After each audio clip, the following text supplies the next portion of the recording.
लीजिए सुनिए। सूर्यकांत त्रिपाठी निराला के लिखे उपन्यास महाभारत का 8वां भाग कर्ण पर्व, मेरी यानी समीर गोस्वामी की आवाज में। सेनापति कर्ण। महान तेजस्वी महारथी आचार्य द्रोण कौरवों के लिए 5 दिन तक घोर युद्ध करके धराशायी हुए। कौरव दल में शोक के बादल उमड़ आए। सेना और सेनापतियों के आंसुओं की झड़ी लग गई। पांडव भी आचार्य के निधन से रोए। कौरव शिविर में नियमानुसार सभा बैठी। सब लोग शोकाकुल थे ही, विलाप करने लगे। विश्वविख्यात आचार्य पिता के प्रयाण से अश्वत्थामा को बड़ा दुख हुआ। वो फूट फूट कर रोने लगे। दूसरे दूसरे महारथी उन्हें धैर्य देने लगे। दुर्योधन को ये विश्वास था ही कि कर्ण के सेनापतित्व में उसकी विजय होगी। पितामह भीष्म और आचार्य द्रोण पांडवों से स्नेह करते थे। समय समझकर आचार्य के लिए शोक करने के पश्चात सभा के समागत वीरों को संबोधन करते हुए दुर्योधन ने कहा, वीरों, अब हमें आगे के मोर्चे की तरफ ध्यान देना चाहिए। आचार्य के निधन से पांडवों में बड़ा हर्ष छाया हुआ है। हमें इसका जवाब देना चाहिए। इसका जवाब अर्जुन का निधन है। हमें पूर्ण विश्वास है कि इस कार्य को हमारे मित्र अंगराज महारथ कर्ण पूरा कर सकते हैं। उनके समक्ष योद्धा इस पृथ्वी मंडल में दूसरा नहीं। मेरा विचार है, अब कल से महाबल कर्ण कौरवों की सेना का सेनापतित्व करे। शल्य, कृपाचार्य और अश्वत्थामा आदि वीरों ने एक वाक्य से कर्ण का सेनापतित्व स्वीकार किया। तदनंतर कर्ण को महाराज दुर्योधन ने सेनापति के पद पर बड़े समारोह से रोचना तिलक लगाकर माला पहनाकर वरण किया। कर्ण ने नियमानुसार प्रतिज्ञा की कि वे अपने मित्र परमोदार महाराज दुर्योधन के लिए पूरी शक्ति से पांडवों पर आक्रमण करेंगे। दुर्योधन प्रसन्न चित्त से अपने शिविर को आराम करने के लिए चला। दूसरे दूसरे सभ्य महारथी भी उठे। सुबह कर्ण के सिर सेनापतित्व का मुकुट बंधा। सारी सेना आनंद से उत्फुल्ल हो उठी। सूर्य की किरणें कर्ण के मुकुट पर पड़ी। मुकुट चमक उठा। शंख बजाकर कर्ण ने सेना निवेश शुरू किया। अपनी सेना का उन्होंने मकर व्यूह बनाया। व्यूह के मुख के पास कर्ण खुद रहे। आंखों की जगह शकुनी और उलूक, सिर पर महारथ अश्वत्थामा, कमर की रक्षा का भार दुर्योधन और उनके भाइयों पर। नारायणी सेना लेकर एक तरफ कृतवर्मा, दूसरी तरफ मद्रराज शल्य और तिगर्तराज, कृपाचार्य बीच में। इस तरह व्यूह की रक्षा करते हुए वे बढ़े। कर्ण का अपूर्व व्यूह देखकर महाराज युधिष्ठिर ने अर्जुन से कहा, भाई, कर्ण बड़ा पराक्रमी योद्धा है। कर्ण से बड़े बड़े नहीं विजय पा सकते। बहुत संभल कर युद्ध करना। हमारे कष्टों का मूल भी कर्ण है। कर्ण का निपात बहुत आवश्यक है। इसी समय संसप्तकों ने अर्जुन को आकर ललकारा। अर्जुन भीम और नकुल पर धर्मराज की रक्षा का भार सौंपकर सावधान कर संसप्तकों के पीछे लगे। कर्ण पूरी शक्ति से बढ़ते हुए पांडवों के सामने आ गए। नकुल कर्ण के सामने आए और अस्त्रों के प्रहार से उनकी गति रोकी। कर्ण के तीर भादों की झड़ी की तरह चलने लगे और बात की बात में नकुल बाणों से घिर गए। इसी समय एक तीर ऐसा आया कि नकुल का सारथी घायल हो गया। फिर धनुष के भी 2 टूक हो गए। इस बीच कर्ण रथ बढ़ाकर नकुल के पास आ गए और रथ पर बढ़कर खड़े होकर धनुष का डंडा नकुल के गले में डाल दिया। चाहते तो नकुल का वध कर सकते थे, परंतु माता कुंती की प्रार्थना याद कर फिर बोले नहीं। कोई कौरव देख न ले, इस विचार से चुपचाप रथ पर बैठकर दूसरी ओर बढ़े। महावीर कर्ण की मारों से पांडव सेना के पैर उखड़ गए। सेना इधर उधर भागने लगी। भीमसेन पराक्रम से लोहा ले रहे थे, पर कर्ण की चोटों के सामने किसी की न चलती थी। अर्जुन को संसप्तकों से लड़ते देर हुई देखकर कृष्ण ने कहा, पार्थ, अभी तक तुम इन्हें परास्त नहीं कर सके। कर्ण का सामना कब करोगे? तुम्हारे सिवा पांडवों में कर्ण का मुकाबला करे ऐसा कोई नहीं। भीमसेन का सिंहनाद नहीं सुन पड़ रहा। जरूर पांडव विपत्ति में है। धर्मराज का न जाने क्या हाल है। कृष्ण की बात से अर्जुन जोश में आए और संसप्तकों पर अव्यर्थ संधान करने लगे। क्रुद्ध अर्जुन की चोटों से आंधी के आमों की तरह संसप्तकों की सेना धराशायी होने लगी। देखते देखते पृथ्वी रुंडमुंडों से पट गई। महावीर अर्जुन साक्षात इंद्र की तरह संसप्तकों से लड़ रहे थे। कुछ ही देर में बचे हुए संसप्तक जान लेकर भाग गए। कृष्ण ने पांडव सेना की ओर रथ बढ़ाया। रास्ते में दुर्योधन ने रथ की गति रोकी। उनके कई सहायक थे। सबने घेर कर एक साथ अर्जुन पर बाण वर्षा शुरू कर दी। पर अर्जुन उस समय प्रलय के सूर्य के समान तप रहे थे। उन्होंने एक साथ दुर्योधन और उनके सहायकों का सामना किया और क्षण भर में दुर्योधन को विरथ और बाणों से विद्ध करके युद्ध में परांगमुख कर दिया। सहायक दुर्योधन को लेकर भाग गए। अब संध्या हो गई थी, इसलिए आज का युद्ध स्थगित हुआ। दोनों ओर के सेनापति अपनी अपनी सेना शिविर के लिए फेरने लगे। शल्य का सारथ्य। पिछले दिनों की तरह कौरवों के शिविर में सभा बैठी। कर्ण के युद्ध से दुर्योधन को बहुत प्रसन्नता थी। उन्होंने अपनी आंखों देखा था कर्ण पांडवों की सेना का अबाध गति से संहार कर रहे हैं। उन्हें विश्वास था कर्ण द्वारा पांडवों पर उनकी विजय होगी। उन्होंने गर्व के साथ अपने मित्र की प्रशंसा की। कर्ण ने कहा, महाराज, मैं यथाशक्ति आपके लिए युद्ध कर रहा हूं, परंतु कई असुविधाएं हैं। अर्जुन के पास युद्ध के सभी अच्छे उपकरण हैं। उनका रथ पहाड़ सा बड़ा है, उसमें अस्त्र शस्त्र बहुत अटते हैं। अर्जुन के घोड़े बहुत तेज हैं, सारथी भी कृष्ण। उनका गांडीव धनुष संसार में अद्वितीय है। उनका तूणीर अक्षय है। उनके अस्त्र दिव्य हैं ही। ऐसी अनेक सुविधाएं अर्जुन को प्राप्त हैं। हमारे पास इनका एक अंग भी पूरा नहीं, फिर भी हमें एक अच्छे सारथी की आवश्यकता है। सुना है महाराज शल्य इस विद्या में सिद्धहस्त हैं। यदि आप उन्हें मेरा रथ चलाने की आज्ञा करें तो युद्ध में आशानुरूप फल हो सकता है। कर्ण की बात सुनकर दुर्योधन बहुत प्रसन्न हुए और मद्रराज से कहा, मामा, हमारे संकट के समय आप सहायता दीजिए। आप कर्ण का सारथ्य स्वीकार कीजिए।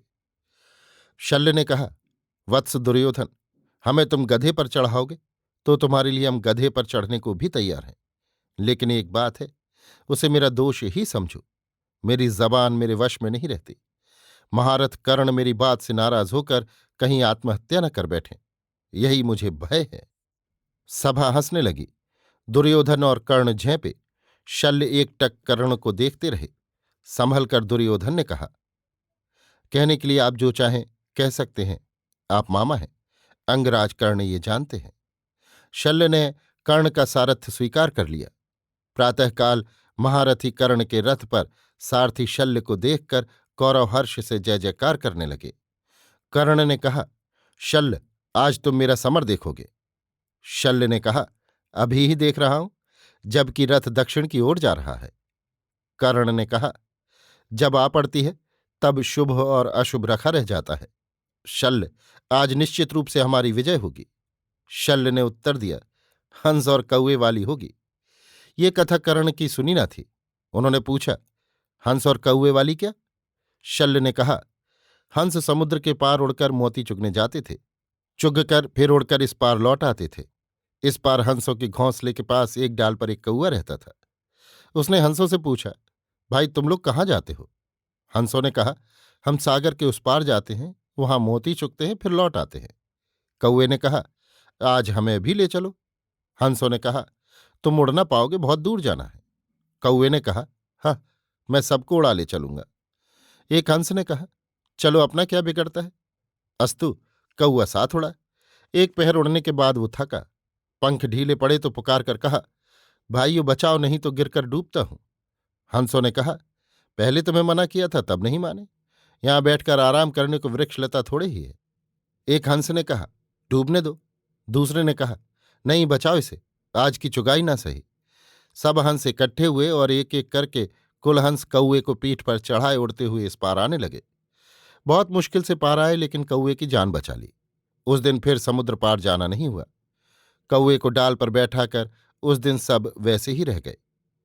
कथा सुनकर कर्ण को बड़ा क्रोध आया, पर शल्य पहले ही कह चुके थे, इसलिए कुछ बोले नहीं। सामने पांडवों की सेना खड़ी ललकार रही थी।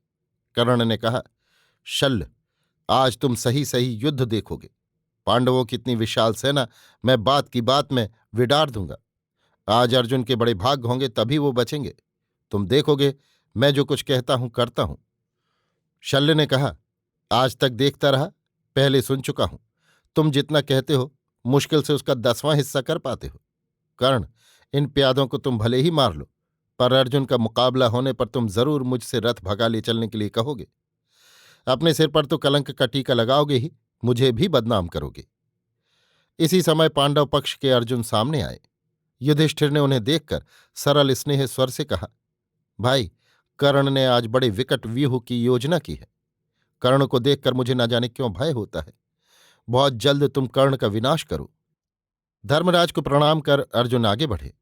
नंदी घोष रथ को बढ़ता हुआ देखकर शल्य ने कर्ण से कहा, देखो कर्ण, महारथ अर्जुन तुम्हारे सामने आ रहे हैं। कर्ण ने कहा, शल्य मैं तैयार हूं, लेकिन वो देखो, हमारी सेना का व्यूह भेद कर अर्जुन का रथ निकल नहीं पा रहा है। कहकर कर्ण हंसे, बोले, अब पहर भर की छुट्टी है। अर्जुन को मालूम हो गया होगा कि व्यूह इस तरह बनाया जाता है। मैंने अर्जुन की गतिविधि देखकर ऐसी जगह संसप्तकों को रखा है कि अर्जुन समझेंगे। कहते कहते कर्ण की दृष्टि दूसरी तरफ गई। महावीर भीमसेन आज अग्रणी थे। उनकी चोटों से कौरवों की सेना विकल थी। कितने ही शूर और सामंत प्राण दे चुके थे। कर्ण ने शल्य से भीम का सामना करने के लिए कहा। शल्य वायु वेग से रथ भीम के पास ले गए। कर्ण ने ललकार कर कहा, क्या छिप छिप कर सेना का संहार कर रहे हो? आज तुम्हें युद्ध कौशल सिखाता हूं। कहकर भीम पर कई तेज तीर मारे।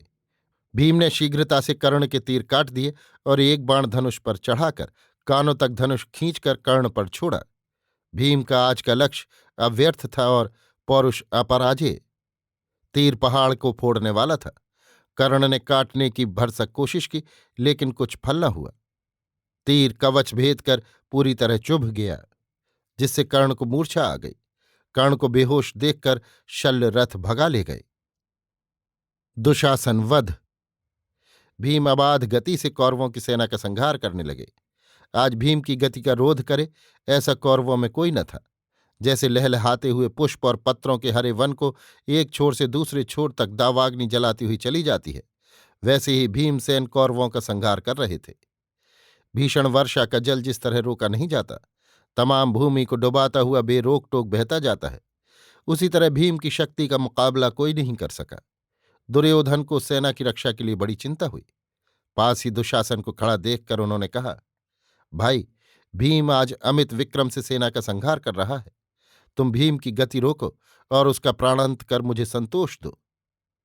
दुर्योधन की आज्ञा शिरोधार्य कर दुशासन भीम के सामने आए और ललकार कर बोले, भीम, कायर की तरह क्या सेना का नाश कर रहे हो? आ जाओ, हमारा तुम्हारा फैसला हो जाए। ये कहकर दुशासन गदा लेकर मैदान में कूद कर आ गए। उन्हें देखकर भीम ने भी गदा संभाली और हंसकर कहा, अंध पिता के अंध पुत्र, तुम्हारी खोज में मैं बहुत दिनों से था। बराबर तुम अपने रक्षकों से बचते रहे। आज तुम्हारा अंतिम समय आ गया है। तैयार हो जाओ। दोनों मतवाले हाथी की तरह भिड़ गए। दुशासन और भीम का गदा युद्ध देखने लायक हुआ। तमाम सेना दोनों वीरों के दांव पेच देखने लगी। दुशासन फुर्त थे, कई वार भीम पर किए, परंतु महाबली भीम ने उनके कुल वार रोके। मंडलाकार घूमते, वार करते, बचाते, झेलते काफी देर हो गई। दोनों एक दूसरे के प्राण लेने पर तुले थे। दोनों कुछ कुछ थक आए। इसी समय भीम को अपनी प्रतिज्ञा याद आई। वो पूरी शक्ति से दुशासन पर प्रहार करने लगे। दुशासन थक गए थे, प्रहार झेलते झेलते बेदम हो गए। इसी समय भीम ने उनके सिर पर गदा मारी। दुशासन ने वार बचाया, पर हाथ ढीले पड़ गए। वार नहीं झिला। सिर पर चोट आई। वो वहीं बेहोश होकर गिर गए। उनके गिरते ही कौरवों में हाहाकार मच गया। भीम गिरे हुए दुशासन के पास पहुंचे और उनकी छाती फाड़कर उनका खून पीने लगे। भीम का ये कृत्य और भयंकर मूर्ति देखकर कौरवों की सेना डरकर भागने लगी। भीम का रूप उस समय राक्षस जैसा डरावना हो रहा था। दुशासन का रुधिर पान कर भीम मत्त होकर विचरण करने लगे। उनके सामने से सेना भय खाकर भागने लगी। युधिष्ठिर का भागना। इसी समय कर्ण की मूर्छा टूटी। उन्हें मालूम हुआ कि भीम ने दुशासन का वध किया। सुनकर बड़ा क्रोध हुआ। अभी तक संध्या नहीं हुई थी। वो रथ पर बैठकर फिर मैदान में आए। उन्हें देखकर कौरवों की जान में जान आई। अपने सेनापति के साथ पांडवों पर टूटे। अर्जुन अभी तक संसप्तकों से निपट नहीं सके थे। उनका पूरा पूरा विनाश करने पर तुले थे कि कर्ण ने रथ बढ़ाकर युधिष्ठिर को आ घेरा। नकुल कुछ देर लड़े, पर कर्ण ने उन्हें बात की बात में घायल कर दिया। फिर युधिष्ठिर से लड़ने लगे। कर्ण के मुकाबले के लिए पांडवों में अर्जुन के सिवा दूसरा वीर न था। युधिष्ठिर कुछ देर तो लड़े, पर बाद को विवश हो गए। कर्ण की तेज चोटों से उनका शरीर जर्जर हो गया। सारथी पकड़े जाने के भय से उनका रथ भगा ले गया। कर्ण अप्रतिभ वेग से पांडवों की सेना का संहार कर रहे थे। अर्जुन अब तक संसप्तकों से लड़ रहे थे। उनका संहार कर वो अपनी सेना को देखने के लिए बढ़े। उन्हें ये भी याद आया कि कहीं धर्मराज पकड़ न लिए गए हों। सेना में आने पर उन्हें मालूम हुआ कर्ण ने युद्ध में युधिष्ठिर का बड़ा अपमान किया है, उन्हें तीरों से जर्जर कर दिया है। अब तक वो पकड़ भी लिए गए होते, लेकिन सारथी रथ भगाकर उन्हें शिविर में ले गया है। ये खबर मिलने पर अर्जुन को धैर्य हुआ। उन्होंने कृष्ण से कहा, सखा, पहले मैं धर्मराज को देखना चाहता हूं।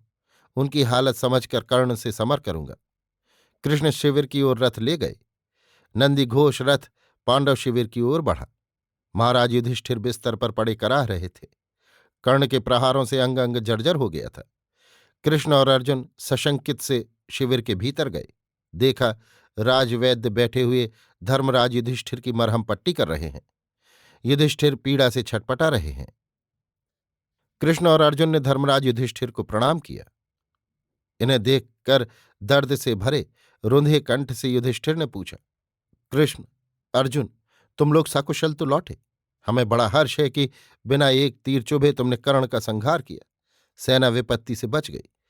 कर्ण बड़ा निर्दय और क्रूर था। वो सदा कौरवों के आगे रहता था और पांडवों की सेना का विनाश करता था। हमारी जो दुर्दशा भीष्म, द्रोण, कृप और अश्वत्थामा से नहीं हुई, वो आज कर्ण ने की। हम केवल मृत्यु के घर से लौटे हैं, यहां भाग कर प्राण बचाकर आए हैं। युधिष्ठिर की बातें अर्जुन को बहुत ही अपमानजनक मालूम दी। उन्होंने म्यान से तलवार खींच ली। देखकर घबराकर कृष्ण ने अर्जुन का हाथ पकड़ लिया, कहा, पार्थ, ये बहुत बड़ा अनर्थ है। तुम्हारी विचार शक्ति जाती रही, ये बड़े दुख की बात है। तुम धर्मराज पर हाथ उठा रहे हो। इस तरह तुम्हारी पुण्य शक्ति क्षीण हो जाएगी। फिर शत्रु पर तुम विजय न प्राप्त कर सकोगे। माधव, अर्जुन ने कहा, हम क्षत्रिय हैं। हमारे अस्त्र को धिक्कार देने पर हम नहीं बर्दाश्त कर सकते। हमारा कसूर कुछ होता तो कोई बात न थी। तुम्हें अच्छी तरह मालूम है, यहां आने का मतलब केवल धर्मराज को देखना था। इस हित में धर्मराज का ये अहित वचन किस तरह सहे हो? भाई, कृष्ण ने कहा, धर्मराज की भर्त्सना में भी स्नेह था। तुमने ख्याल नहीं किया। उन्हें कर्ण से युद्ध करते सख्त चोट पहुंची है, इसीलिए ऐसी बातें तुम्हें कहीं। तुम्हारे जैसे वीर भाई के रहते उनकी ये दशा हो, उन्हें दुख पहुंचे, ये उन्हें वांछनीय नहीं। और ये किसी प्रकार की भर्त्सना नहीं, बल्कि अकृत्रिम स्नेह है। अर्जुन को बिगड़ा हुआ देखकर युधिष्ठिर ने कहा, मैं कायर हूं जो समर क्षेत्र से भाग आया। मैं हतभाग्य हूं जो मेरे कारण मेरे परिवार को दुख पहुंचा।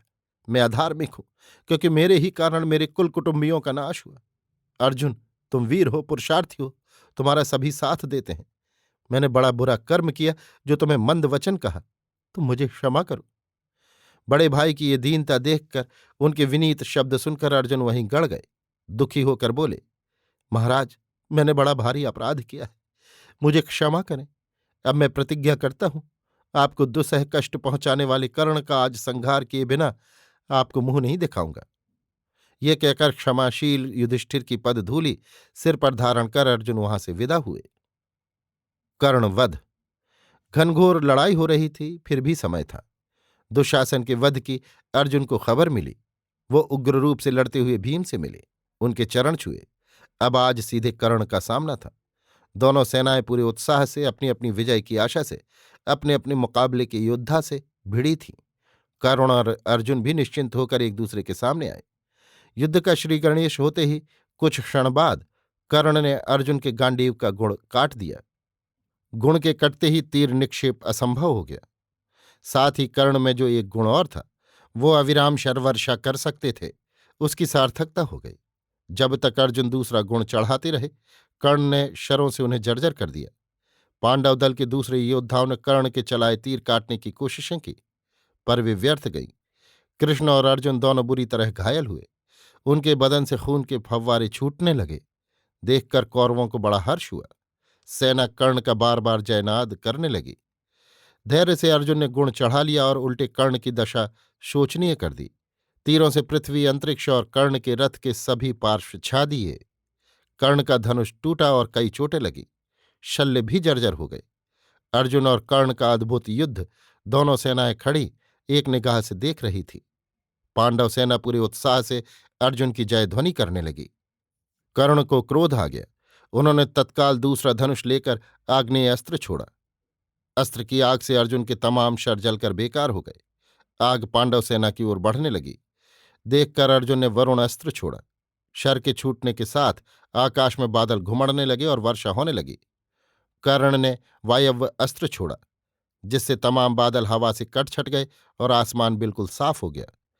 अर्जुन ने आंधी उठी हुई देखकर नागास्त्र छोड़ा। देखते देखते आकाश में लाखों नाग लहराने लगे और सांसों में कुल हवा भर ली। नागास्त्र से कौरव दल को विचलित हुआ देखकर कर्ण ने गरुड़ास्त्र छोड़ा। अस्त्र आकाश में छुटते ही उसमें हजारों लाखों गरुण पैदा हो गए और कुछ क्षण में सांपों को पकड़ पकड़ कर खा गए। कर्ण के इस अस्त्र की काट नारायणास्त्र अर्जुन के पास था, लेकिन ये अस्त्र मनुष्य युद्ध में वर्जित था। इसलिए अर्जुन सिर झुकाकर गरुणास्त्र का प्रभाव रहने तक चुप रहे। इससे पांडवों की कुछ सेना का नाश हुआ। कौरव कर्ण की जय बोलने लगे। अर्जुन धैर्य के साथ साधारण अस्त्रों से लड़ते रहे। वो चाहते तो दिव्य अस्त्र छोड़कर उसी समय कर्ण के साथ कौरव सेना को भस्म कर सकते थे, परंतु उन्होंने ऐसा नहीं किया। वो मानवीय युद्ध से ही कर्ण को जीतना चाहते थे। पल पल में अर्जुन के तीर निशाने पर अव्यर्थ बैठने लगे। देखते देखते अर्जुन का हाथ तेज से और तेज होता गया। फिर दाएं बाएं दोनों हाथों से एक एक के थकने पर अर्जुन तीर चलाने लगे और कर्ण को घायल कर दिया। कौरवों की सेना का भी नाश किया। देखने वाले अनिमेष दृष्टि से अर्जुन की वो क्षिप्रता देखते रहे। कर्ण को मदद करने वाली सेना का प्रायः नाश हो गया। देखकर कर्ण विचलित हो गए। अधीर होकर उन्होंने अर्जुन पर छोड़ने के लिए दिव्य शक्ति निकाली। शर को देखते ही शल्य डरे। कहा, कर्ण, इससे अर्जुन का नाश न होगा, कोई और अच्छा तीर निकालो। कर्ण ने कहा, पहला तीर हाथ में रहते कर्ण दूसरा तीर नहीं चलाता, कहकर तीर छोड़ दिया। बाण के छूटते ही कृष्ण समझ गए। उन्होंने घोड़ों को घुटनों के बल बैठा दिया। इस तरह अर्जुन का सिर झुक गया। तीर अर्जुन के गले में न लगकर इंद्र के दिए किरीट पर लगा, जिससे किरीट कट गया। अर्जुन बच गए।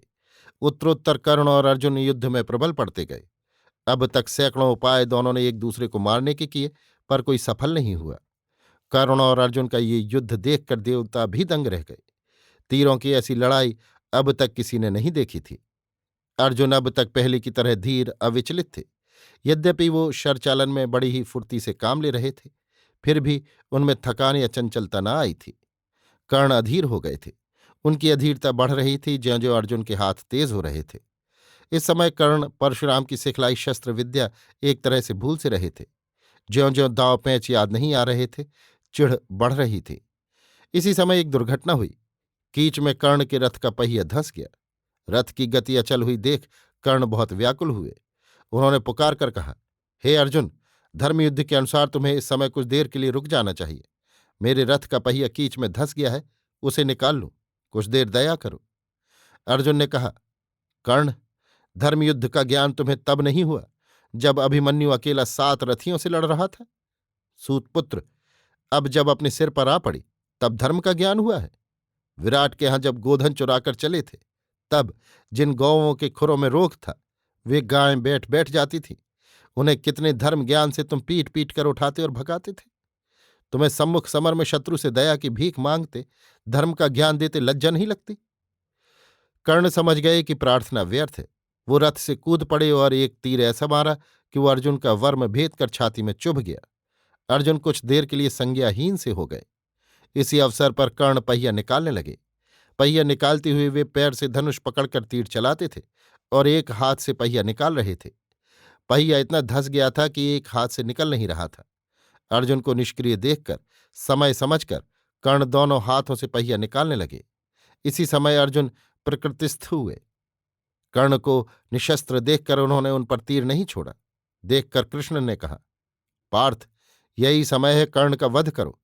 यदि पहिया निकालकर वो रथ पर बैठ गए तो महारथ कर्ण का तुम कदापि वध नहीं कर सकोगे। कृष्ण के कहने के साथ अर्जुन ने एक तीर कर्ण को मारा। तीर कर्ण के ऐसा लगा कि उनका सिर धड़ से विलग हो गया। कर्ण काम आ गए। देखकर कौरव सेना हाहाकार करने लगी। पांडवों के हर्ष का बारा पार न रहा। भीमसेन ये अद्भुत युद्ध देख रहे थे।